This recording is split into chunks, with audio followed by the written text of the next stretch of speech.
des mauvais penchants du cœur.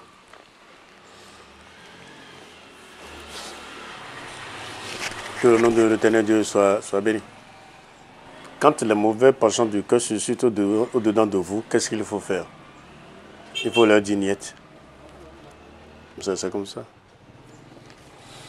Dans le jardin d'Éden, les penchants du cœur ont séduit Adam. Les mauvais.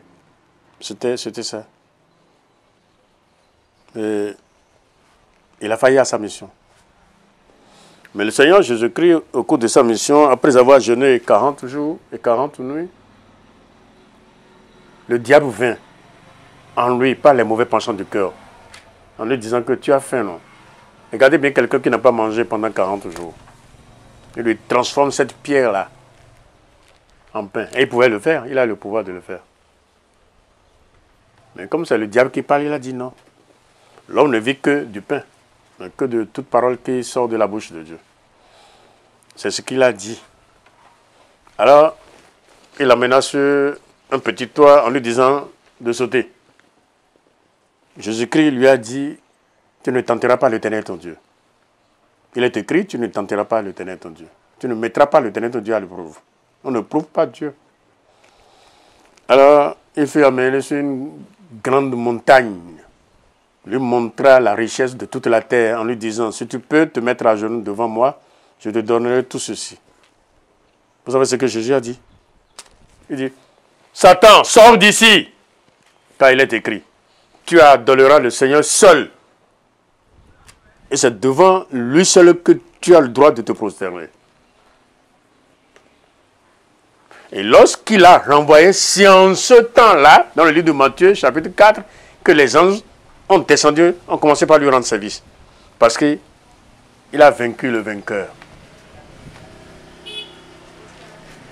Donc quand les mauvais penchants se soulèvent au-dedans de vous, là, en vous disant fais ci, fais ça, ce qui n'est pas conforme à la loi, c'est à vous de dire niet. Bon, voilà. Dans le livre de Luc, chapitre 9, verset 54, les yeux du Seigneur Jésus-Christ sembleraient aller à Jérusalem. Les apôtres lui disent. Il levait les yeux comme quelqu'un qui voulait aller à Jérusalem. Les apôtres lui disent, mais c'est là où on veut te tuer, là, c'est là où tu veux aller.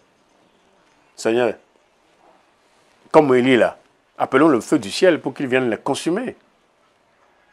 Jésus leur répliqua, dans le verset 54-55, vous ne savez de quel esprit vous êtes animés.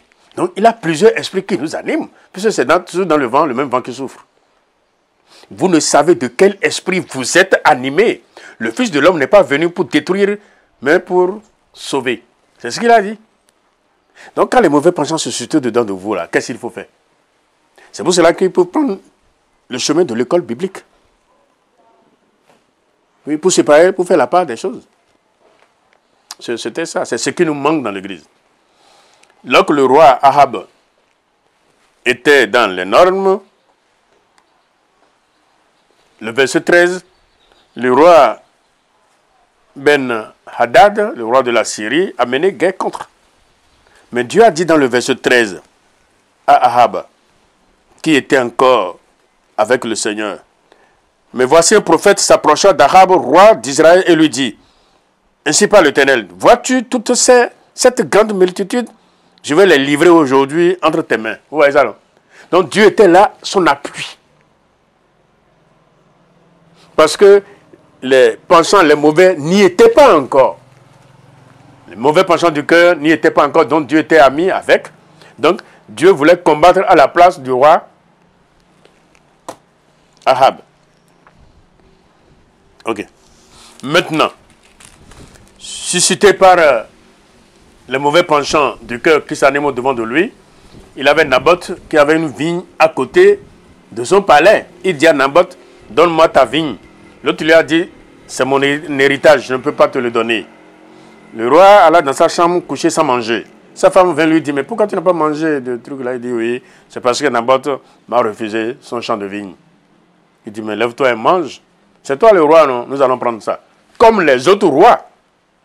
la femme la plus belle, si tu as une femme chez toi dans l'Antiquité, elle est belle, le roi envoie seulement un messager pour la prendre. Si tu refuses, on te tue. C'était ça dans l'Antiquité. C'est pour cela qu'Abraham, à l'entrée principale de l'Égypte, il dit à Sarah, sa femme, qui avait de belles figures. Sinon, te demande, tu es marié, tu dis non, que tu es ma soeur. C'était ça. Pour qu'on ne me tue pas. C'était ça.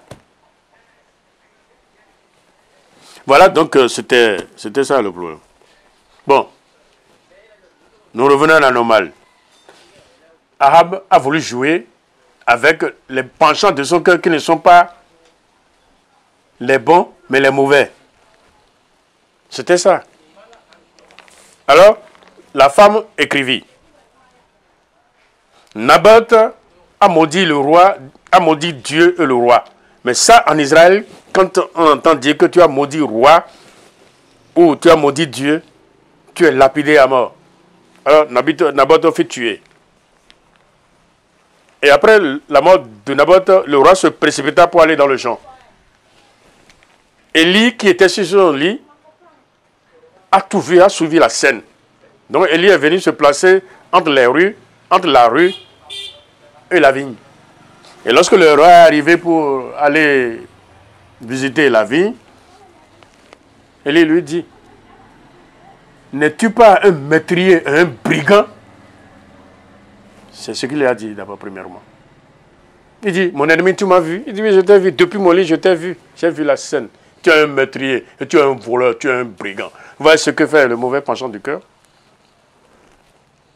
Là où les chiens ont lâché le sang de Naboth, là, c'est dans le même lieu que ton sang sera lâché par les chiens. C'était ça, la malédiction qu'il a prononcée à celui qui s'est livré au mauvais penchant de son cœur. Ce qu'il ne fallait pas. Le roi, toute la terre d'Israël n'est-elle pas devant le roi d'Israël? Qu'est-ce qui lui manque? Rien ne lui manque. Et c'est la petite vigne de Naboth là, vous voyez, c'est le mauvais penchant du cœur.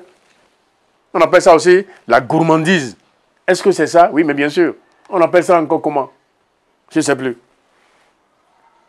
La convoitise, c'est ça, non? Mais c'est des choses comme ça. Il a voulu encore prendre le champ de malheureux, ainsi de suite. Et tuer le malheureux. Vous voyez ça? Il a renversé le sang innocent. Voilà, donc le roi de Josaphat était venu consulter, voir le roi d'Israël. Le roi d'Israël lui faisait comprendre que Gala là n'est-il pas pour Israël, alors que les Syriens ont accaparé de Gala. Nous allons monter, nous allons mener guerre contre Gala. Alors cela venait de l'Éternel. L'Éternel cherchait à le tuer, mais pas facilement. C'était ça. Ce n'est pas rempli de mots, ainsi de suite. Dieu veut le faire souffrir. Alors, dans le verset 6, Josaphat leur a dit de faire consulter des visionnaires. Dans le verset 6 du livre, puis Josaphat dit au roi d'Israël, consulte maintenant, je te prie, la parole de l'Éternel. Le roi d'Israël assembla les prophètes au nombre d'environ de 400. De 400, et leur dit, irai-je attaquer Ramoth en Gala, ou dois-je y renoncer? Il répondit, monte, monte, monte, monte, le Seigneur te livrera en tes mains. Alors que c'est faux. Quand Dieu veut tuer quelqu'un, tuer le méchant, là, celui qui ne respecte que la méchanceté, c'est ça? Il a eu 400 prophètes. Et ces 400 prophètes ont donné le même message, alors que c'est du faux message. C'était ça. Dans le verset 20, il est écrit. Écoutez. L'Éternel dit, qui se dira à Chabre pour qu'il monte à Ramoth en Gala et qu'il périsse. Ça, c'est le complot qui est fait, ça. Au ciel. Et il a un visionnaire là qu'on appelle Michée. Lorsque lui il est venu, il a été la seule personne qui a dit au roi, si tu montes, tu ne reviendras plus jamais. C'était ça. Maintenant, il est en train de raconter ce qu'on lui a montré parce que sa sanctification dépasse celle des autres. La calomnie, la médisance, des clameurs, la langue qui trompe. Là, ta vision s'affaisse. Mais celui-ci, non. Michée n'est pas dans ces gens-là. C'est pour cela qu'il a pu voir ce qui se passait au ciel. Voilà. L'Éternel dit, qui se dira à Chabre pour qu'il monte à Ramoth en Gala et qu'il périsse? Il répondit, l'un d'une manière, l'autre d'une autre. Et un esprit vint se présenter devant l'Éternel et dit, moi, je le séduirai. L'Éternel lui dit, comment? Je sortirai, répondit-il, et je serai un esprit de mensonge dans la bouche de tous ces prophètes.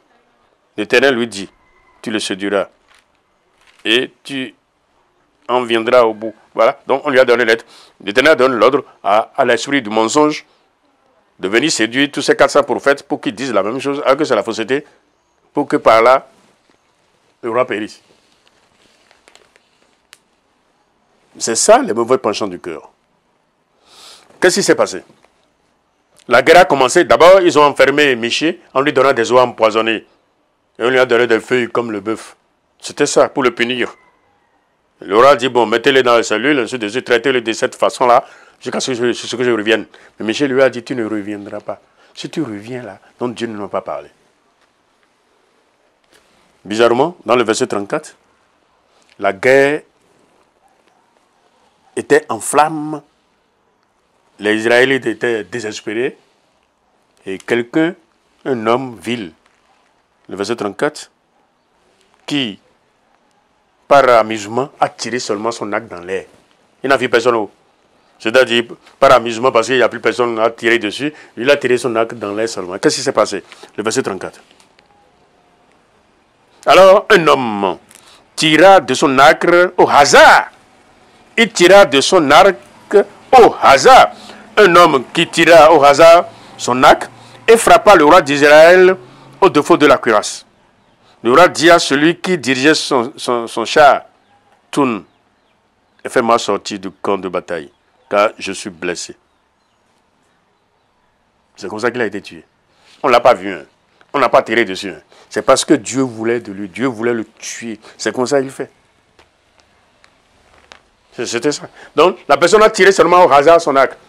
Et c'est cette flèche-là qui a tourné. Je ne sais pas où il est passé. L'esprit est rentré dedans. Et cette flèche-là est allée à la recherche du mauvais, du méchant. Et l'a tué dans son char. C'est de la même façon que les méchants périront.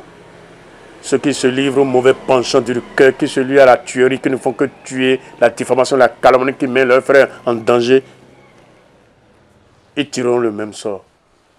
C'est pour cela, à partir d'aujourd'hui, selon cette méditation, il ne faut pas être méchant.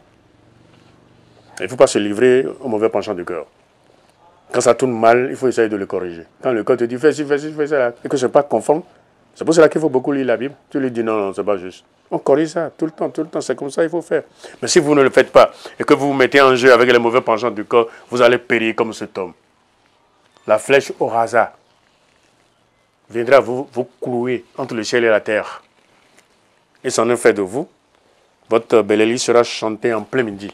C'est-à-dire que quand le soleil est au zénith, voilà, quand le soleil est au zénith, quand tu as la moitié de tes jours, c'est ça, hein, le soleil est au zénith, c'est-à-dire la moitié de tes jours, tu descends dans la fosse. La moitié de tes jours, le soleil au zénith, qui va courir maintenant pour aller se coucher. C'est-à-dire, attendez, Zanakudo est au clé-clé, c'est ça. Je ne sais pas si je suis en train de me l'expliquer bien en français. Zanakudo est au clé-clé. Tes jours passeront comme la machine du tisserand. Ça va courir, quoi. Bon, parce que tu vas chercher. On ne fait pas ça. Il faut faire très attention. Repentons-nous. Il y a trop de gens bizarres au sein de notre église.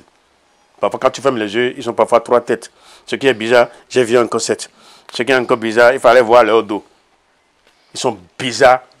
Ils ont le corps de quoi? Du caïman. Du crapaud au point baissé. Donc, c'est des comment? C'est des gens qui sont habités par des forces occultes. C'est des possédés en quelque sorte. Vous ne voyez pas comment est-ce que nos enfants là réagissent? Vous verrez que les mauvais esprits que nous chassons là, hein, viennent prendre place dans leur corps. Non, c'est ce que cela explique. Tel que, ils passent seulement dans l'air sans explication, sans rien. Bon, comme un chien enragé. Dites-leur de faire très attention pour qu'ils puissent être dans les normes, pour que demain, je ne sais pas, qu'on puisse se retrouver à table avec Dieu. Alléluia.